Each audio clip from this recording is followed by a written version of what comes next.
Olá, então a continuação deste segundo vídeo do segundo dia. A Marli Nogueira, ela sempre dá mais do que ela propõe.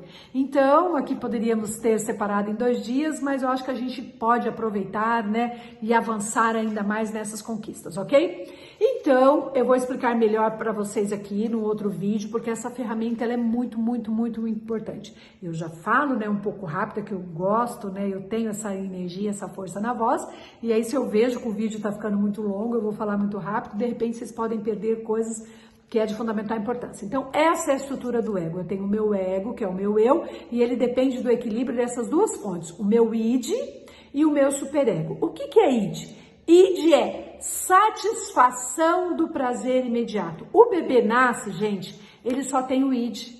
Por isso que a hora que o bebê chora, a gente corre trocar o bebê, corre dar mamar. Por quê? Porque é satisfação do prazer imediato. Ele não tem ainda o superego, que é regras, normas, valores, limites, para poder frustrar essa criança.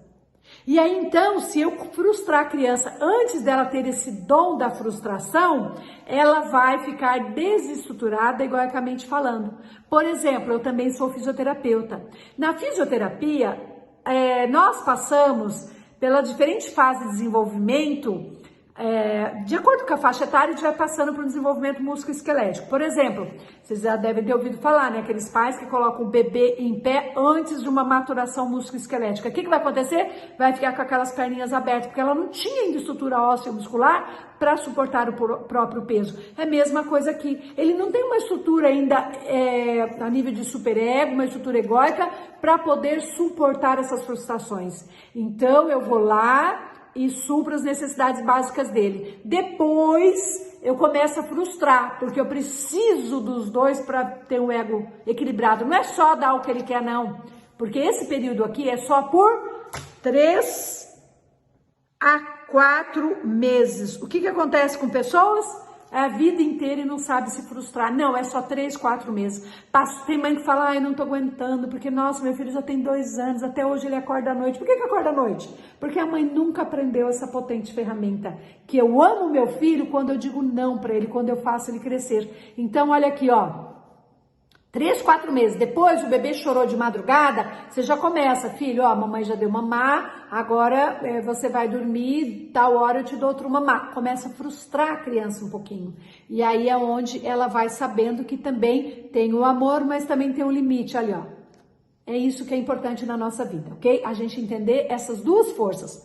Eu amo, dou limite. Eu satisfaço a necessidade, eu frustro e assim por diante, ok? Aí, o que acontece? Eu coloquei aqui, dentro dessa estrutura de ego, os arquétipos. Onde está o ego, ai, desculpa. Onde está o ego?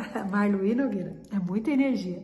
Onde está o ego, eu coloquei o arquétipo do eu adulto, tá? Onde está o id, eu coloquei o arquétipo do eu criança. Sabe aquela criança sofrida, mimada, rejeitada? Gente, todo mundo tem essa criança.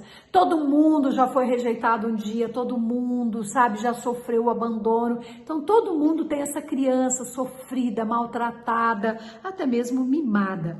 E aí, no superego, eu coloquei o eu, pai, rígido, tá? Eu, pai, rígido. Olha aqui, ó.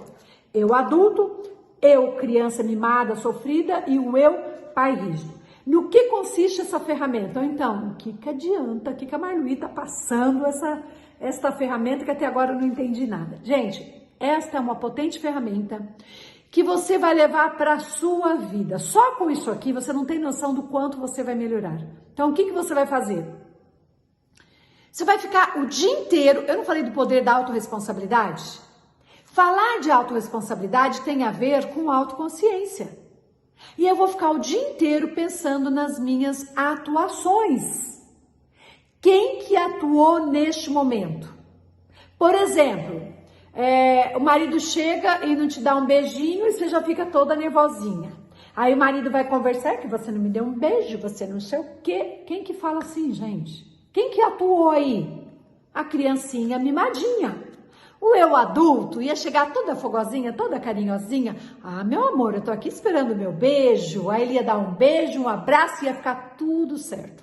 Se fosse o pai rígido, já ia brigar. É porque você chega em casa, você nem dá um beijo, você não sei o quê. Dá para entender a diferença agora? Então, todas as suas atuações, você vai ficar atento e pensar, quem que atuou aqui?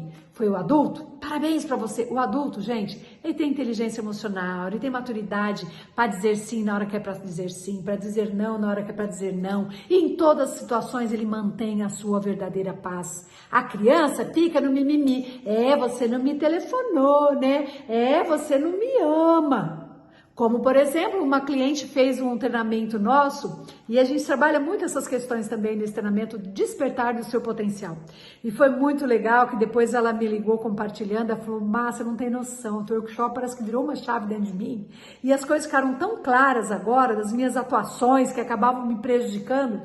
E ela me contou que quando ela saiu do treinamento, a amiga dela ligou para ela. E ela já ia criticar a amiga, porque a amiga ligava direto, fazia um tempo, assim, uns dias que a amiga não ligava, ela já ia falar, você não me ligou, né, não sei o quê. Aí ela detectou, alô, quem que tá atuando aí? Ela detectou que era a menininha mimadinha, não me ligou, né, e tal. Aí o que ela fez? Opa, vem pro adulto, ela pode não ter ligado, e daí? Isso não tem nada a ver com gostar ou não gostar, valorizar ou não valorizar. Isso é dela e não é meu.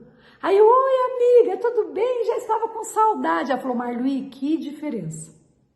Ou, por exemplo, um pai rígido. Um filho vai lá, uma vez eu descendo o elevador com uma outra mulher e com a filha. Uma menina de 8 anos, e ela detonando a filha, porque a filha tinha tirado nota baixa. Onde você viu? Você não sei o que, não sei o que. Aí, quanto tirou de nota, mãe? 8. Tirou 8. Então, gente, a rigidez, a cobrança, depois vira um adulto frustrado que mesmo tirando 10, fica se cobrando e não sabe por quê. É o pai rígido que está atuando. Então detecte, gente, porque o pai rígido, ele judia muito também da pessoa. É aquela vozinha que fica, tá vendo? Você fez tudo errado, você não sei o que, te leva pra culpa, e aí o que menos eu preciso é de culpa e assim por diante. Ficou claro isso para vocês? Para você ter autorresponsabilidade, comece atuando no eu adulto. O adulto é responsável e sabe o que fazer e na hora. O adulto sabe dominar as suas emoções. O adulto sabe entender que, como diz a Gestalt, aquela coisa do estar próximo, sabe? Quando eu estou próximo, ok. Se estou longe, também tá tudo certo. Eu sou eu, você é você. Quando a gente está junto, é excelente. Senão, nada a fazer. Então, ter autorresponsabilidade é vir com o adulto, que tem responsabilidade, ele é proativo, ele honra os seus compromissos, ele se dedica, coloca energia no que tem que fazer e assim por diante. E aí só fique atento, se for a criança ou o pai rígido, você vai ter que trabalhar essas questões para vir, que seria no caso na terceira aula que eu vou passar o próximo vídeo, ok? Então, lição do primeiro dia respiratório continua nesse segundo dia com todos esses 5 horários para fazer 10 exercícios respiratórios no mínimo. Hoje você vai anotar tudo aí, em que sentido que eu estou precisando ser mais responsável e depois você vai detectar aonde eu estou atuando com o meu adulto, que é o responsável, e quando é na criança ou pai rígido. E você vai anotar só, anota. E aí, amanhã, no nosso terceiro encontro, na nossa terceira injeção de ânimo, eu vou explicar como atuar ou trabalhar com tudo isso daí, ok? Valeu! Até amanhã. Obrigada!